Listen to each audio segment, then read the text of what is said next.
Hello there. My name is Olatunji Shobodu once again, and this is a special edition of Leadership in 30 Minutes.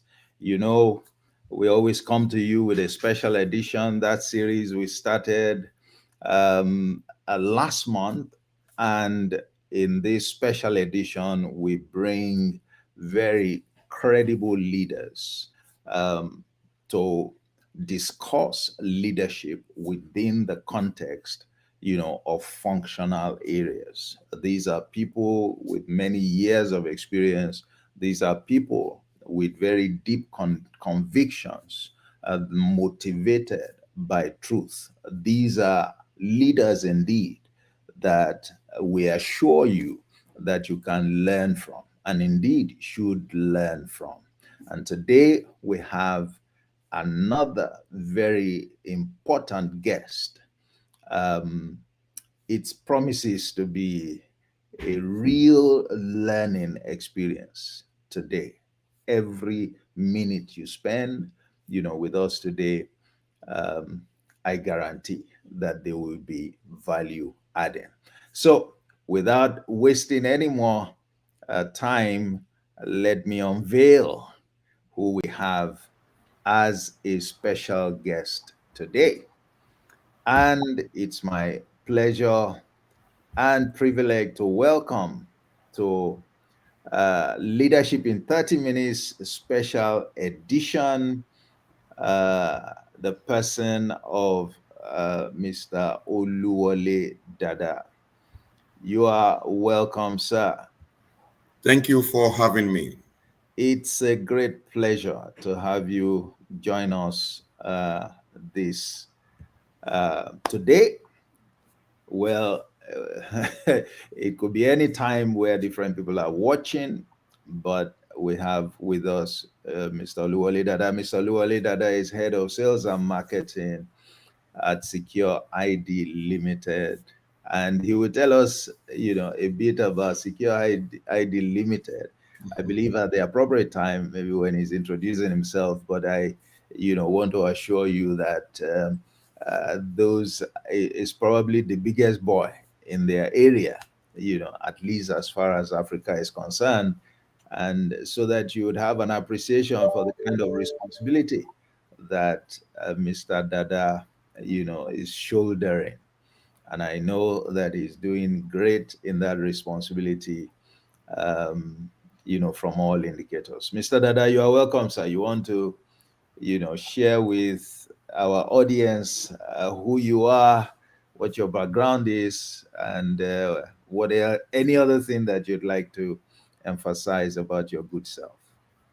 One more time, thank you for having me. As you said, my name is Oluwole Dada. I lead the sales and marketing team at SecureID Limited. That's the largest smart card manufacturing company in Africa, where we produce banking cards. Many of the ATM cards you see in Nigeria are produced in our factory in Lagos, Nigeria. Also, the SIM cards and the government ID cards. My experience in different companies varies from Nestle. Absolutely. Thank you so much. My experience varies across private sector, Nestle, Samsung Mobile, UAC Foods, and one or two other private companies that I have worked with over the years. Yes, so there you have it. The largest smart card producer, and in Africa, that's no mean feat, by any means. And I can imagine what you must have encountered, handling that relationship. So what we want to do, Mr. Dada is not new to us at Emet Leadership Academy. He has had the privilege of attending some of our programs. We have enjoyed the privilege of having him contribute immensely to what we do. And it's always a great pleasure, to have, to undertake discussions like this with him. But we want to learn from him today because, it's one thing to talk about leadership, it's another thing entirely, to look at leadership within the context of sales. And so I'm going to start, by asking Mr. Dada to share with us some of his leadership journey in the area of sales and marketing. I would like to start by saying leadership in sales.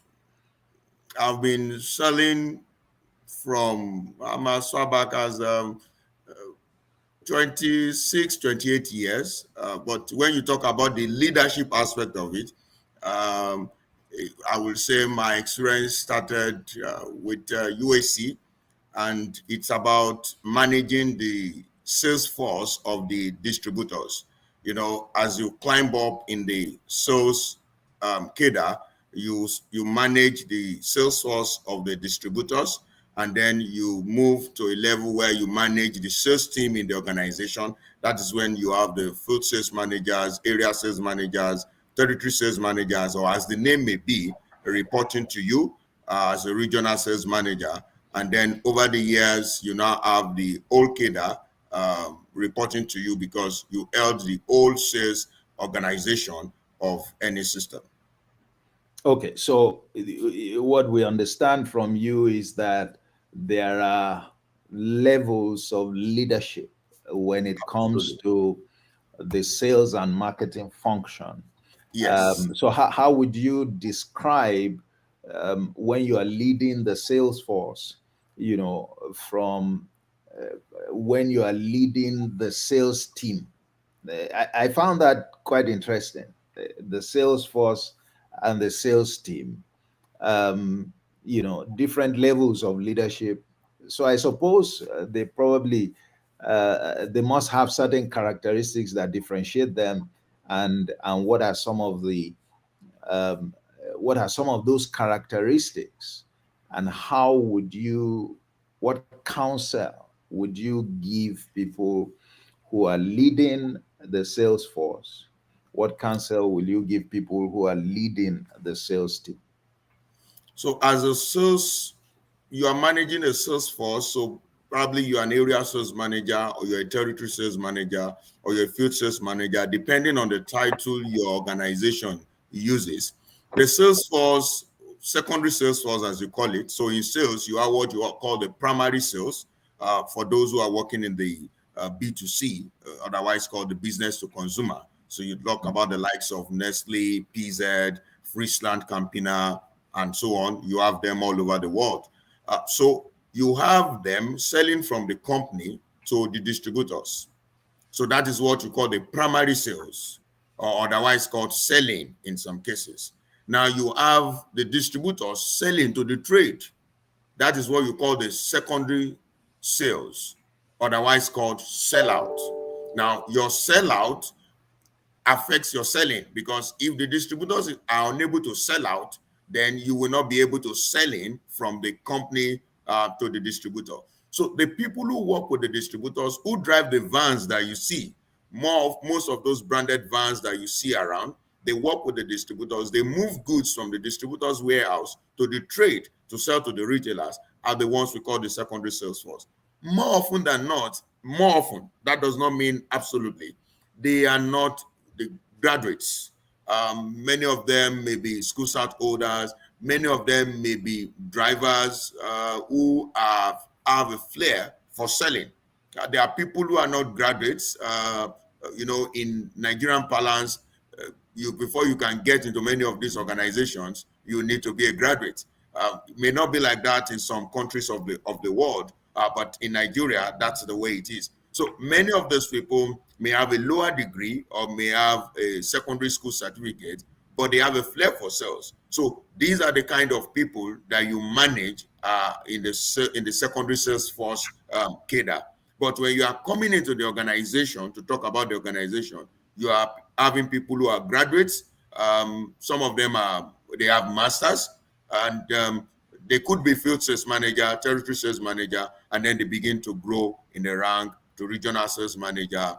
I mean, some companies you have divisional sales managers before you now get to a level of the national sales manager. Okay, so what would you say that the difference? What's the difference between leading, you know, either the sales force or the sales team and leadership, in any other role? Are there any key differences? Is there something that, one needs to be mindful of? Leadership is about showing the way. Leadership is influencing people. Leadership is showing people the right way to get things done. But before you can lead, you must be an example. There are things that can make you lead people easily. These are your words and your actions. Okay. Now, leading the secondary sales force, there are people who are not as smart as you are. There are people who are not in the cadre of your understanding. So many a times you may need to come to their level so as to lead them well. So if you want to compare, if you want to lead the secondary sales force the same way you will lead people who are working internally, you may not be able to get it right. But first and foremost is to influence them through your actions and through your words. I've seen cases, and perhaps one of those people may be listening now, where my secondary sales force, then I was field sales manager, when we go out together, I help them in carrying the goods to sell. I don't leave them. So this action of mine influences them. I mean, how could you see your boss carrying goods and then you are not motivated to carry it yourself? And then in doing this, I have seen situations where we finish delivering goods to a supermarket and I have to buy some roll-on or body spray for the team members as a sign of appreciation and to tell them, oh, we've all sweated now. So when you get home, put this on yourself. These are signs that helps a leader to gain trust. So another point I would like to make here is that apart from leading people through your words and action, you need to use your words and action to gain the trust of your team members. People cannot follow the man they can trust. So amongst other things you need to get done as a leader, either you are managing secondary sales force or you are managing the cadre in an organization, either you are the national sales manager, the divisional sales manager, you need to let people trust you. And how can they trust you? They trust you through your words. They trust you through your actions. Are you leading by example? Are you committed to whatever you say? Do you promise 18 and you keep it to that time? Do you tell them 10 a.m. we are starting a meeting and you are there by 10? These are little things that make people to follow you and follow you easily and willingly. Okay. Let's There are two issues I'd like to take. So you try to explain it, but again, I think maybe for greater clarity, and I love that point that you made, which where you said, you need to come to the level of the people. So for example, you are leading the sales force, they're not as educated, maybe they don't, as we would say, sabi your kind of intelligence and all of that. So how do you practically, bring yourself to the level of the people?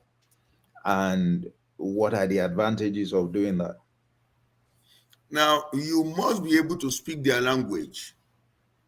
So You let's can't take be, let's take that driver for example. I mean, how do you bring yourself to the level of the driver? And here you are, so high up there, so well educated, but this person is not. Maybe all he has is just a school leaving certificate. How do we do that? How does a leader do that? first is the point, you must be able to speak their language. You can't be speaking big grammars when the person you are speaking to does not understand the intensity of the words you are using. So you must be able to speak in their language. Now you must be ready to be in the environment that they are. I've seen cases, and I've also enjoyed that from one of my bosses. He may also be listening now, where we go to eat in the same place where they eat. They see you, the leader, as one of them. It enables, these are actions that helps you to gain trust. So speak their language and be ready to stay in the same environment as they stay. Be ready to enter the same vehicle. That that 6 tire vehicle, canter. Be ready to enter that vehicle. You don't be in your own Toyota Corolla or your Jeep and you want to follow them to the market. Stay in that vehicle with them. As they go, begin to gist with them, exchange words. It makes them to feel a sense of belonging.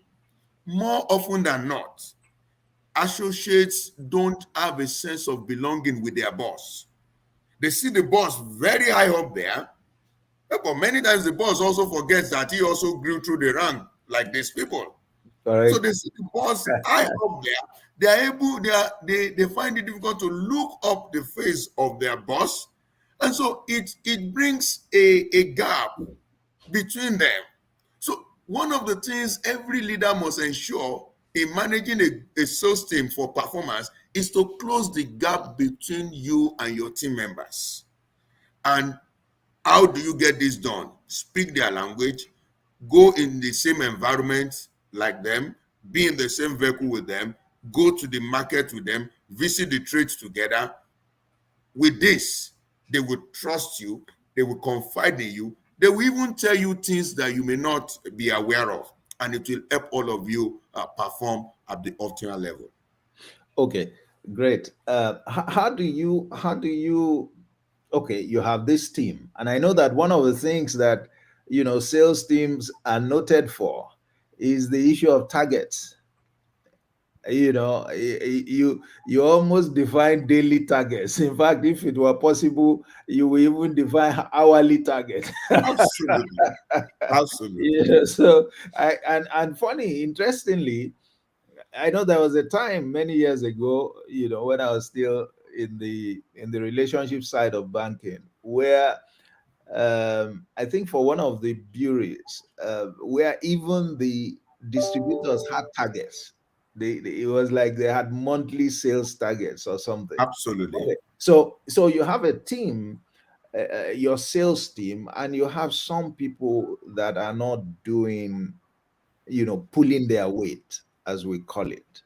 How do you address issues like that? What do you do, to address such situations when, as they say, chain is as strong as its weakest link? So how do you address that, especially given the fact that, you guys, you have little tolerance for non-performance, especially when you're operating in a highly competitive, market.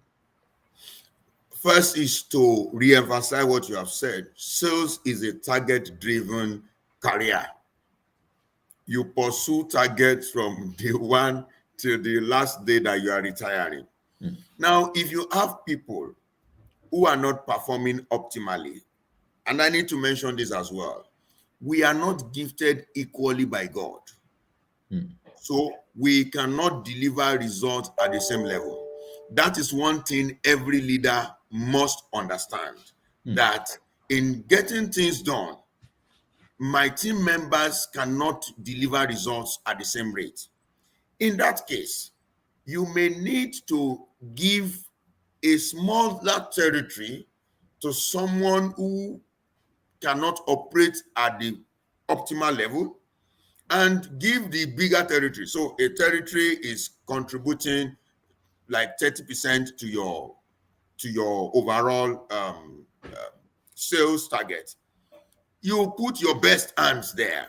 No, you don't put somebody that you are pushing into that. You can put someone that you are pushing into a 2% contribution territory and watch him grow. Now, in growing, in developing, everybody cannot also grow at the same rate. There are very fast runners and there are slow runners, but everyone has a place. You may put him in that smaller place and then let him continue to grow gradually.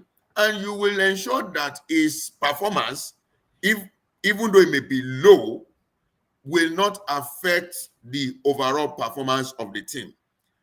But in a case where you have tried that for some time and the guy is not still pushing his weight, you may need to coach him, mentor him, and suggest to him to move to another department so that he may find growth in his career. Not everybody can be a salesman, and that is what we must realize as individuals. We are not gifted equally, and that is a reason we will not always do well in a particular career field. So if the guy is not pulling his weight in sales, and you have tried to coach him, you have tried to mentor him, you have done all that you need to do to push him to the next level, and he's not moving, the best thing is to mentor him and let him know that I may be need to move into another department. That department may be a breakthrough for him. It may be supply chain, it may be depending on his background. Some people have moved from sales to accounting. It may be the factory. He may move into the factory. And by moving into the factory, that may be something that may help his career. Okay, you have thrown up, a number of very important issues. I must say, and you remind me by your response of the parable of the talent. And the parable of the talent, that is a wonderful uh, principle that that helps to appreciate leadership, in my view. Uh, and one of the things you've mentioned now is that, look, we can't all grow at the same time. We are not all equally gifted. But that raises a lot of issues. Um, what if some people believe that, look, we're on the same level? And if we're on the same level, maybe we're even earning the same salary, or ordinarily being on the same grade means we should earn the same salary. But I mean, here you are, I have a bigger target than you have. Can that be justified? Or do we just say, well, it's because, I'm more gifted than you are? If I'm more gifted than you are, how do we compensate for that? How does that Well, affect the way a leader manages, people? thank you. Result is what differentiates people more often than not. Mm, So I remember in my days in Nestle, at the time I was managing a region contributing like 2.5%. It was expanded. So as at that time, it was in the southwest Nigeria and just 3 states. And then because of my performance, it was increased to 6 states. And those 6 states were contributing then 5%. mm. And I had the highest growth. My region had the highest growth in the business. Incidentally, I was also with my family, and they decided to move me out of that place to a bigger region. Because I was with my family, there was an hesitation from me. Yeah. But the national sales manager said to me, will you prefer to keep staying in a smaller region, or we take you to a bigger region?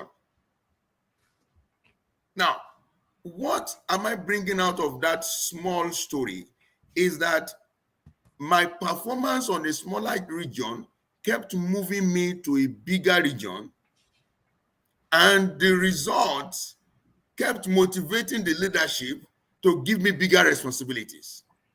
So you Yes, may be on that's this. that's in line with the parable still. Thank you have you. been faithful in little. So So come take and more. manage. Yeah. So it's not a bad thing to start with a smaller thing, how have you managed the smaller territory that you have been given? So in a place like Lagos, Nigeria, you were managing a smaller place like Ikorodu, but because you did very well in Ikorodu, you were taken to a place like Ikeja. And you're doing well in a place like Ikeja, made the management, maybe as at that time you were food sales manager, to either take you to a bigger region as a food sales manager or give you a region to manage as a regional sales manager. So people may be saying all manner of things, or we are on the same level, but results is what differentiates each individual at the end of the day. Okay, I mean, for me, I'd like to argue that it would appear that at times, um, it would appear that at times leaders create problems themselves, or maybe they inherit the problems created by other leaders, which is the fact that ordinarily, I mean, following what you said, you shouldn't have a situation where you have two people who are on the same grade. All right. Yes, results matter, but results should matter to the point where you actually differentiate them, where because those grades are meant to project competence, they are meant to project capacity to deliver. So why should we have two people, we say they are managers in the hierarchy of the organization, they are at the same level, but one person is bringing more to the table than the other, significantly more. Doesn't it suggest that there's a problem somewhere? And shouldn't we correct that problem? The truth is, life will never be fair. But what do you do with what comes your way is what distinguishes you at the end of the day. I'll give two scenarios. So you're coming into an organization as a food sales manager with your colleagues. For whatever reason, you may have been put in a place of a lower territory output. But and your colleague that you came in at the same time was put in a place that is of a bigger territory and bigger capacity. You are collecting the same salary. But what do you do with what you collected?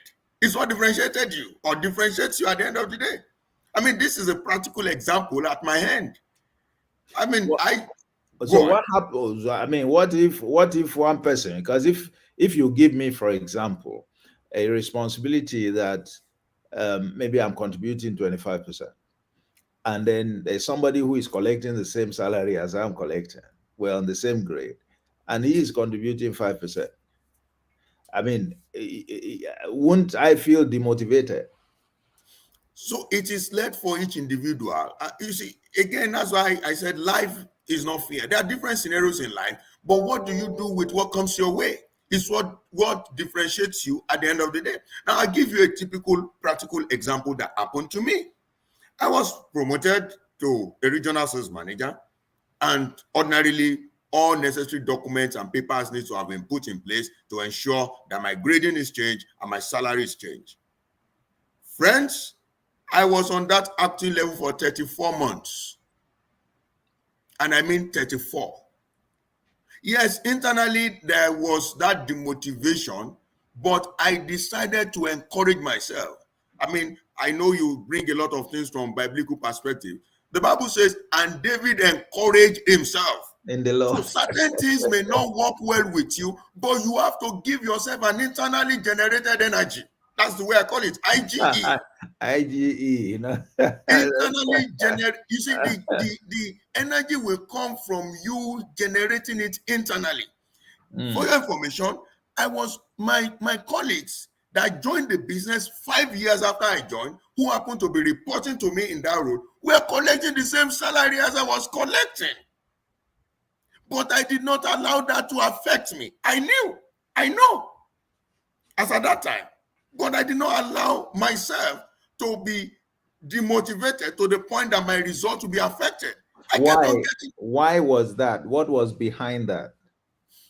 You see, they are different. You see, we have systems are Was that designed. that is on your part? I mean, you encouraged yourself. Why? How did you encourage yourself? Was it because of what you knew? Was it because of faith? Was it because you just believe that things will be corrected, or was it like you decided to take it as a challenge? So And therefore you took advantage of what ordinarily would have been a position of disadvantage. first is the fact that my results will ensure that the right thing is done at the appropriate time. Yes, when I say appropriate time, I was cheated, no doubt, but my results will make a point one day and they will say, no, something is wrong somewhere. In fact, by the time my salary was presented for review with the MD that time, he was shocked. He said, this is the salary of a new entrant. So they needed to do some expedited increase. In fact, there was something that happened that they could not do an increase beyond the particular point per time. So they did that time. They now said at a particular time of the year, they will have to do another increase so as to ensure that I'm brought back to my rightful place. So I knew that results will change the perspective over time. And I also knew that if I allow these things to affect me, there will be a negative impact on my results, which will be against me eventually. From a spiritual perspective as well, the Bible says, he who seeth thee in secret will reward you openly. Correct. That is one of my strong words. There are many things we do in secret that our bosses don't know. Yeah. The only comfort you can have is that there is a God that sees your effort, sees your private tears, sees your private journeys. I mean, I've gone from Ibadan to Kitikupa and Igbokoda in southwest Nigeria and returned to Ibadan same day. I mean, these are things that your bosses who are in the head office may not know. I mean, head office is in Lagos, Nigeria, but you need to get things done, and only God, who sees those private efforts, can reward you. So those were the things that were encouraging me as I was going on. But you also asked the question, would I like to talk about? You said, what do I think was happening? What caused it? Systems are created by human beings, and human beings are the root of it. Human beings are not perfect. For whatever reasons, human interference in systems could cause a delay and could be responsible for anything that we may experience in our career. So when we see these things, we must know that it's not peculiar. It has happened to some people in the past, it will happen to some people now, and it will happen to some people in the future. However, that brings me to another issue, which is that I often hear this, that leaders are humans, all right, and that yeah, so they make mistakes, okay, they don't know everything. I hear a lot of that. I personally feel uncomfortable about those statements. You also hear people say that a leader should be vulnerable. Okay. My point is, and to be nice to have your take on this, my point is this, is that a leader should be vulnerable. Everybody is vulnerable to one thing or the other. But the position or the responsibility called leadership does not allow for laxity. Why? Because people are looking up to you. If you are going to be as weak in the face of a challenge as myself, why should I follow you? That's the perspective from which I'm looking. I'm saying yes, it's good for you to be vulnerable because it shows you are human. In fact, let me use the example that you use. David encouraged himself in the Lord.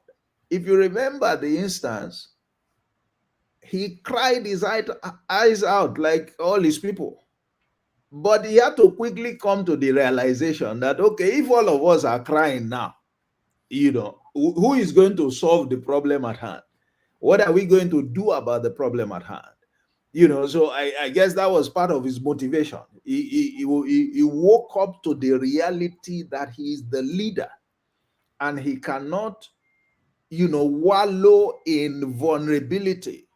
Otherwise, the team is doomed. So why am I bringing that issue up? Is to say that it's admirable what you did in that circumstance. But notice you acknowledged as well that that circumstance you felt cheated, that that circumstance ought not to have been allowed to prevail. But not many people would have been as matured, would have had the kind of insight you have. In which case, you were able to use that to your advantage. But it seems to me that that phenomenon itself was still leadership failure. You are right, and I mean absolutely right. Every leader needs to understand that the lives of people are tied to their actions and inactions. And that is why they must be detailed and not allow any lacuna. They must not allow any room for failure. It's just like a pilot flying a plane. The lives of over 300 people are in your hands. Correct. You cannot make a mistake. If you make a mistake, you're all going down. If leaders see themselves like that, I think we have a better world. Because if the same way I was doing my own work to ensure that there is no gap and ensure that my region happens to be the best, my territory happens to be the best, is the way the people on the HR side were doing their own, then I wouldn't have been cheated. But somebody somewhere failed. It was the failure of a human being. As much as we call it a system, there's a system in place. I mean, I'm talking about an organization that is in close to 150 countries. I mean, it's a system that works. But a human being is responsible for fixing those things. And that human being went to sleep. And, I mean, thank God the plane did not crash. But many times, the actions and inactions of our leaders, either politically, spiritually, or in the secular world, in sales, as we are talking about, can affect the lives of many people. And not only is it affecting the life of your team member, the wife of your team member, the children of your team member, the dependents of your team member are affected by your actions and inactions. So it is time for leaders to understand the weight, the burden on their neck. And if they can understand that, I think perhaps they will sit up. You brought up yet another very important, aspect. We look at leadership as a relationship, and I think it's particularly is interesting to hear you with your background and with what we're discussing now, the focus on sales and the peculiarity of that function. It's interesting to hear you then talk about these the core responsibility, the nature of the core responsibility of of leaders, which is that leadership is about people. The lives of people are being put in your care. And that goes beyond the issue of targets. So how do you balance that? Because not many leaders understand or place that value when in their interactions with their people on their lives. It seems to me not many understand that this interaction that we call leader-follower relationship is about lives. It's not just limited to target. as you said, what you do or fail to do, as the case may be, can define the life, it defines the future of this person, which is far more than just talking about him selling one product or another. So I will take my brief from my favorite statement that says, people don't care how much you know until they know how much you care. Yeah. To get the best out of your team members, you must be a carer. If there is, I'm permitted to use it that way. Yeah. You must care for your team members. You must show them, not only should you care, let them know that you care. In doing this, they will give in their, they will kill themselves for you. They will go the extra mile for you. I resumed in a new place some years back, and first I told my distributor, I want you to get something for the team members on every case they sell for the secondary sales force this time around. So get something for these team members. For every case they sell, you give them something. And the team members too, I told them, if you recruit this number of outlets, I will give you this amount of money. The feedback from the distributor is that people who used to go home by 12, by 1 p.m. before are now being called on phone by 5 p.m. They are still in the trade, selling, giving in their best. Now, the first thing is there was a show of care from the leader to the team, to the secondary sales force. And the secondary sales force were also ready to give results in return. If you are not caring for your team members, whatever result you are seeing today is below par. You could have seen more if you care. The organizations that are doing well today, but we do far better if there's a care from the team leads. So show to your people that you care about their health, care about their family, care about their lives, care about their academic growth. I resumed in a region some years back, and I asked one of my team members, smart guy. I said, do you have masters? He said, no. I said, I'm registering you for one now. And we called my alma mater, Obafemi University, and said, look, please, I need somebody to come over there. He registered immediately. 2 years after I resumed that region, he was through with his master's, MBA.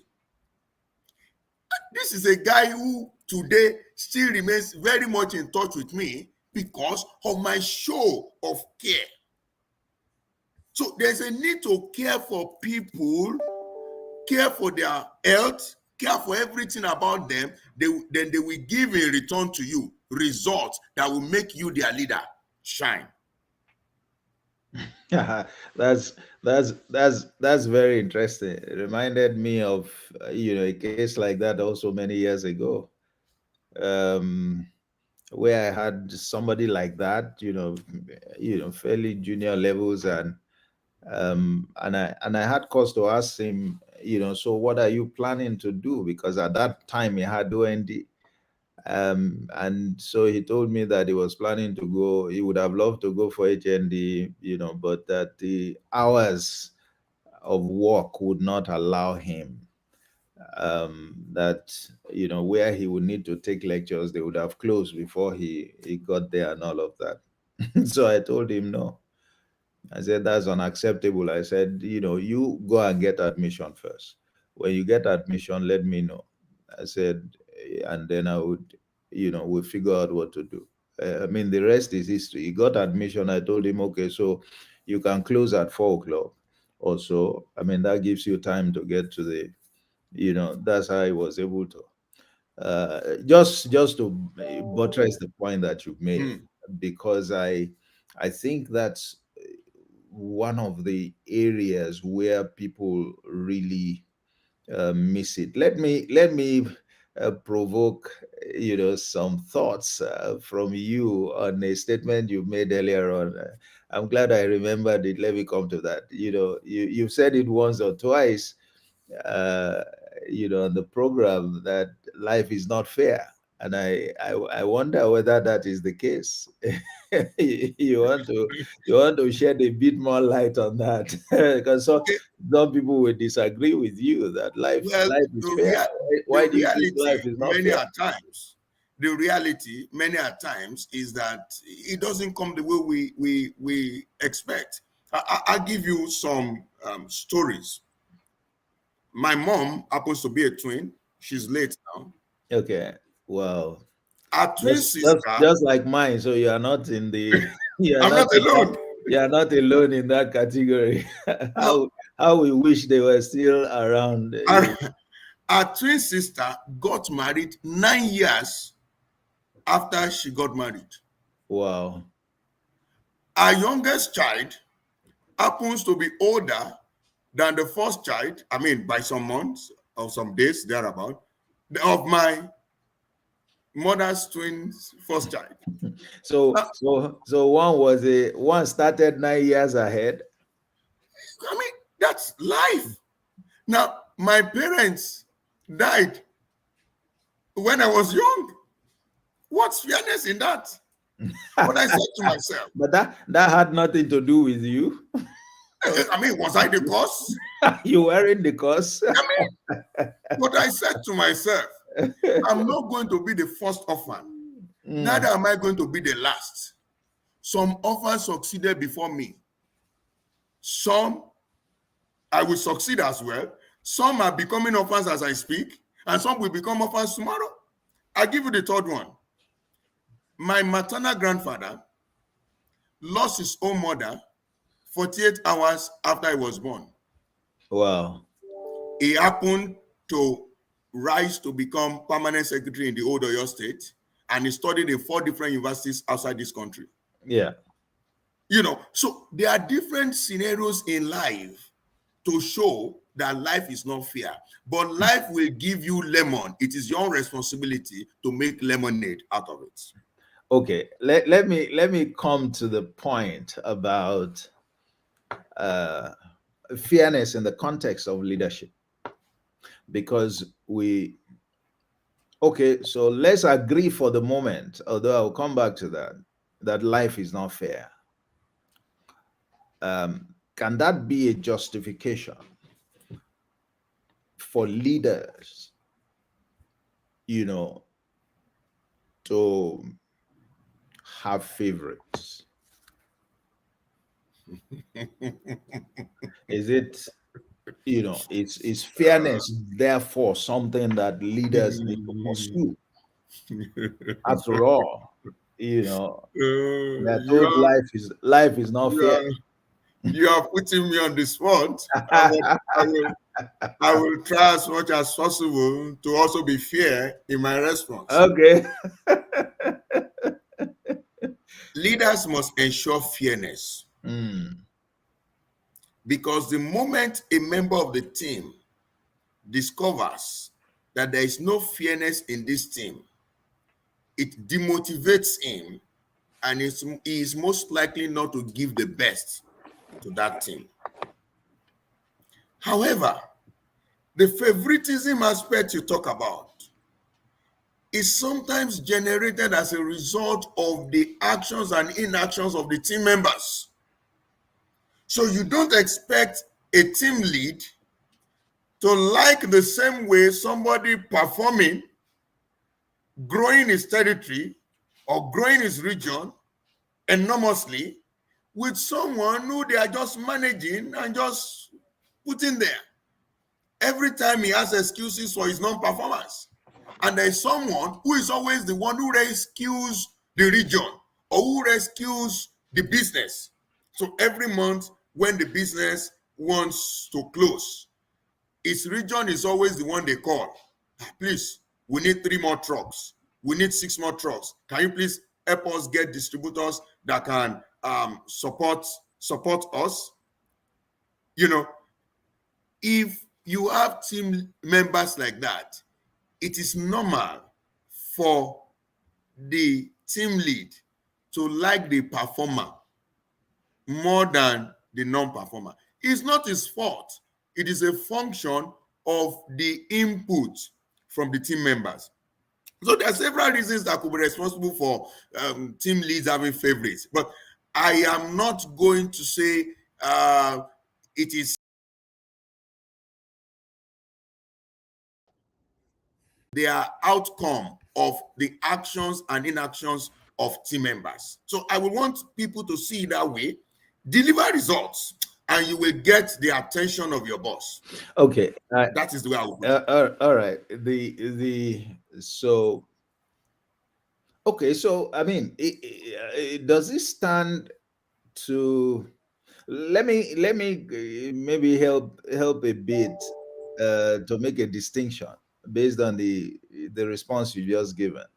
So fairness is important, but a leader also must ensure that there is differentiation um, made between the people based on contribution.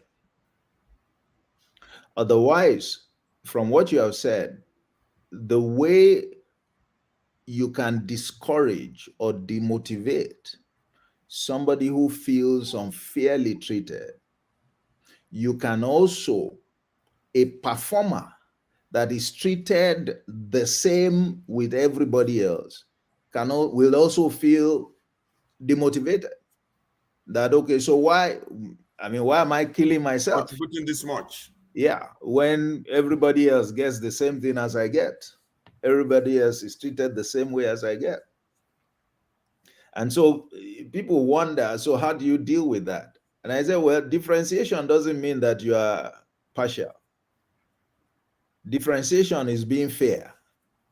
Yeah. So usually the issue is understanding the concept of fairness. That in fact, to give people, to treat people equally will patently be unfair. To treat people equally without regard to the value they are adding or the value, the opportunity they have been given to add value is to be unfair. In the same way, not to give people the opportunity, all right, to take advantage of what the leader has to offer will also be unfair. You're right. I So, agree absolutely. so the first one is, from what you are saying, leaders must be fair, is to give everybody an opportunity to add value and to benefit from the leader. But at the same time, you must make sure that as people add value, you differentiate, you treat them in relation to the Their value, contribution. that they add. And that's important because especially when you look at things in the context of Nigeria, uh, this kind of understanding is important for many of us to have, because we seem to mix up, I don't know how you see it, we seem to mix up that concept, of what is really considered to be fair. What do we really mean when we talk about being fair? You recall that the parable of the talent, Yes. the man that was given one felt to be treated unfairly. So I will say it's a generational issue, an age-long issue, that people will always feel that they are treated unfairly. However, for you to get the best out of life, I mean, as somebody who is operating under a leader now, for Yeah. you to get the best out of life, you must optimize whatsoever you have been given. Prove to your leader that this little you have given me, I have given this much in return. And as a result of that, they will give you more. On the other side, the leader also gave the talents in accordance to the abilities of each one. Mhm. So those are the things because both sides needs to understand this. The leader needs to understand that you give assignments in accordance to the abilities of So you the don't team you don't members. so you don't ask somebody to do what you know they are not capable of doing. And this is my That's illustration. that's being A unfair to them. Absolutely. A 1 kilowatt generator cannot deliver 7 kilowatts. No matter how you do it, you will just be pulling the generator. You will be frustrated. The The generator leader will itself will be the, frustrated. correct. The leader will get frustrated So and can that's what, damage the generator. absolutely, absolutely. Since you are expecting from the generator to perform well beyond the capacity. So Yeah. that is what happens when leaders are also expecting much more than their team members can give. So assignments should be given in accordance to ability. So that's also fairness. And the Yeah. people that are also on the other side, that team members, should also understand that whatsoever has been given to me, let me deliver so much and to prove that I'm capable of the next level. Great. Let me close because I think we need to round up. We can keep going and keep going. It's been very exciting, having you with us today. But I think that we wouldn't. Leadership is a topical issue in Nigeria now, particularly because the president went on a recent trip and he made a declaration and he said, "Look, I mean." Nigeria, uh, where both of us come from, we don't lack a lot of things. We lack one thing. Reminds me of what what Jesus told the rich man. He said, "Look, you lack one thing, Hmm. just one thing." So the president says we lack management and leadership. I want to focus on the leadership aspect of it. So what do you think, and what do you think he needs to do, to address that issue, or at least to begin to address that issue? And we just Yes, we have suffered this much in Nigeria because of lack of leadership. But on the other side, we have had leaders, but the problem is that many of them have been greedy. so it's bad leadership. I think that's what he meant So by bad perhaps leadership. put selfish leadership. Yeah, selfish Selfish leadership. leadership. The moment our leaders become selfless, a lot of things will turn around. Yeah, And that's good leadership. I will close with that. The Okay. moment our leaders become selfless, they think more about the people than themselves. I mean, they think that the people's salary needs to be paid before theirs is being paid. Yes. There'll be a turnaround. How do your leaders become selfish? Uh, that may be another day's story because uh, it, because because the reason why I'm raising that is that seems to me that general expectations, everybody wants good leaders, but many times we are not talking about where they are going to come from, um, and we also feel that maybe the the people there will just now one day just change and say, okay, from now on we'll be we will no longer pursue self-interest, we will now pursue the interests of the people, which which will not happen because it's a character issue, and character doesn't change overnight. No matter how much you desire, they don't have the you don't have it, you don't have the capacity to put the interests of people ahead of your own. I mean, it's so how do we address that issue? I will quote the words of Jesus. He said, "A wise man is he who hears and does." Yes. We have an avalanche of programs like this, seminars, churches, enough of that. But it is time for people to do the things they have heard. That's just going to be my simple word. Everybody along the cadre should Yes. do what they have heard. Okay, so let me it seems that you have made the assumption that whatever we hear, we have the power to do. Isn't that a big assumption? So I don't want to believe that a lot of people don't know what to do. They know, they are I just know. not doing. What I'm saying is that there is knowing does not equate to doing, because the Pharisees knew what to do, but they were hypocrites for the reason that they knew what to do, but they never did it. And they always ask others to do those things that they know that they knew to do. So perhaps we have Which is hypocrites. oh no, I mean, of course, I mean, a lot. I mean, I say it with all, people don't like the word, all right, but that's what it always amounts to. The the greatest issue that Jesus had with leaders of his day was hypocrisy. Was hypocrisy. He said, "You guys know." I mean, he learned from them. By the way, he sat under their tutelage. I normally have leadership in 30 minutes today. So my first session earlier today, I spoke about some things along that line that you can learn from bad leaders. All right. But be careful what to learn from bad leaders.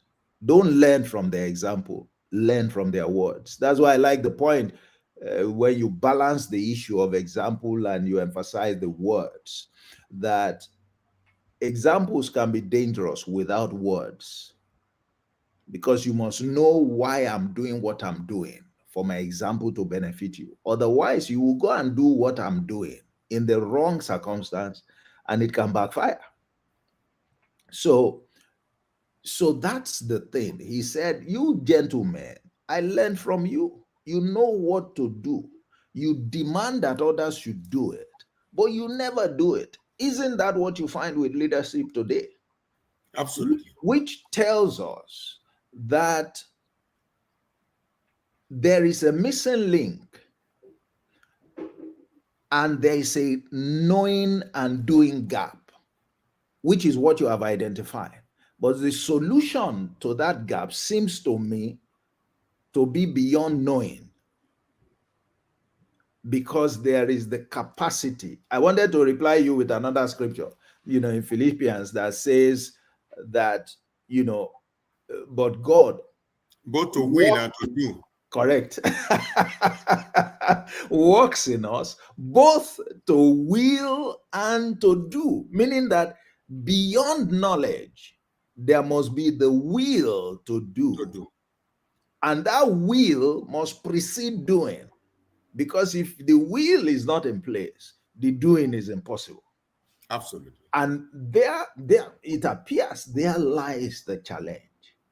You did mention something, and I will just round up and leave you to make the last set of remarks, which is that I'm always struck by a statement that was made in John 1 and verse 12, and it says, to as many as received him, he gave power to become sons of God, even to those who believed on his name. So you said something about leaders earning the trust of their people. And you earn trust when the people believe in you. They must believe in you in order to trust you. And that is where the missing link appears. That first, some leaders don't believe they need to earn your And trust. the trust. They just believe you need to submit to them. They are the ones calling the shots, forgetting that you can't demand faith, you can't demand trust. You work to earn it, To earn it. and until it is in place, you can't affect the lives of the people. Yeah. That's the missing link. You know, He said he gave them power to become. So it takes the power for you to do. That seems to me to be where the issue is. Yes. To be where the issue is. Your last comment, and please let people know, how they can reach out to you, how they can contact you, because I'm sure there are people who are, first of all, in the sales and marketing area, and are already in the process of building a career, or are leading either the force or the team, or some people who are aspiring, to build a career and make a name along those lines. You want to, you know, uh, Thank you. looking for Thank you. mentors, looking for coaches. You want to tell us Thank you how they can reach you, one more and time for the also opportunity to be a last set of blessing remarks. to people. I'm on LinkedIn, I'm on Twitter, I'm on Instagram, but more often than not, Twitter and LinkedIn, Oluwole Dada. Once you search that, you can reach out to me. And sincerely, I try to reply every message that comes into my inbox. I try to reply as many as I can reply.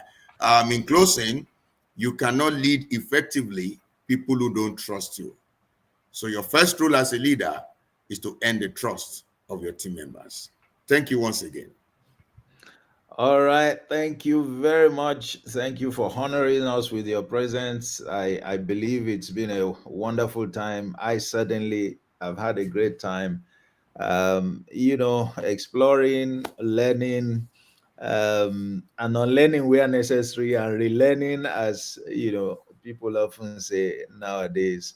And I believe that anyone who is interested in the sales function, and understands the importance of leadership, would have received good guidance, and apart from having the opportunity to follow up with your good self, after now. So thank you very much, sir. We look forward to having you with us sometime. I hope you would oblige. There is always something to talk about, Thank leadership. you so much. Thank you. um, and the president has said that's what we lack. I believe that by the way, leadership is not just lacking in Nigeria; it's lacking the world over. There is a scarcity of true leaders the world over. So it's not just in Nigeria, but I said on a TV program recently, when discussing the point about the seriousness, um, with which the president talked about the issue of leadership, that the 8-point agenda should now be increased to 9 points, so that Leadership. leadership development will be number one, Mm, because all the 8 points will depend on leadership. on leadership. Yes, all the eight depend. Now that you have identified it, all the eight depends on leadership. And more than that, you are only going to have at the maximum 8 years. All right. Now, if you are so confident in yourself that, well, at least I can provide the leadership, you can only provide the leadership for 8 years. Mm, You have 8 years to truly address the leadership development issue, which is what happens after you have left. yeah. Good enough. I mean, is a man who did that successfully in Lagos. So that's the hope that one We has. hope to see that at the national level. Correct, because I think it's not just about having somebody who has an understanding of leadership as a key input that we're missing. More important perhaps is the fact that the sustainability of whatever is able to put in place rests heavily on continuity, Yeah. of leadership. And that's not by perpetuating yourself. That is by Developing developing other people, leaders. yeah, who can continue from where you stopped. Once again, thank you very much, sir. Enjoy the rest of your day. Yeah. Thank you for Bye. honoring us. God bless you. Real good. Amen. All right, sir.